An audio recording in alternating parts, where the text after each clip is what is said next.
النهاردة هقدم لكم التجربة الحقيقية للكبسة الحلوة بدون اعلانات ولا مؤامرات. ده كده شكل الحجم الوسط ب100 جنيه. تعالوا نشوف طعم الكبسة مظبوط ولا ايه. بعدين كده قرمشة الرز الكريسبي ده كده شكله اهو.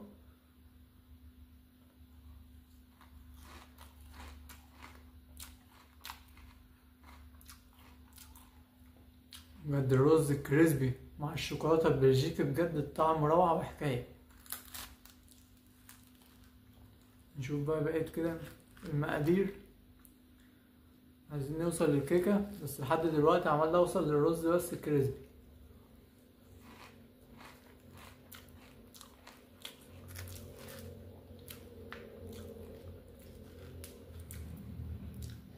ده كده شكل الكيكة كده مع الكنافة البيستاشيو.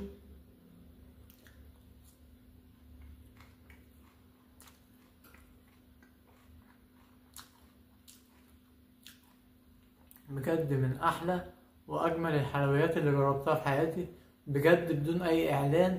بجد بلبن براند مصري كبير يستحق مننا كل الدعم والتقدير، لان براند مصري عامل حاجة كده بالكواليتي ده وعمال يستمر في النجاحات اللي هو بيقدمها دي.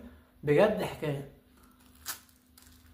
ناقص بس بلبن انه يغير كل الاسماء الغريبة اللي بيقولها. يعني كده ده اسم حلو اهو، الكبسة الحلوة بجد حلوة.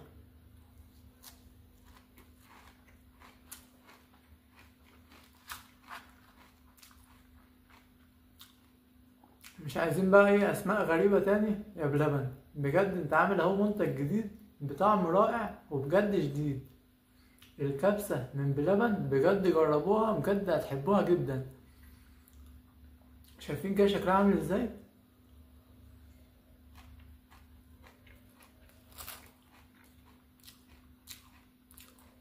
بس كمية الرز كبيرة جدا.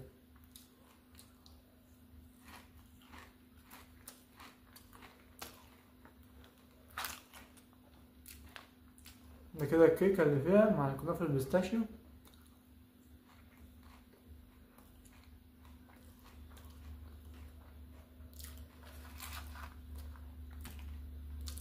بجد كل تفاصيلها جميلة. بجد من أحلى وأجمل الحلويات اللي جربتها في حياتي. بجد حكاية الكبسة الحلوة بجد حلوة. مننساش بقى نعمل اللايك الجميل والمتابعة الجميلة.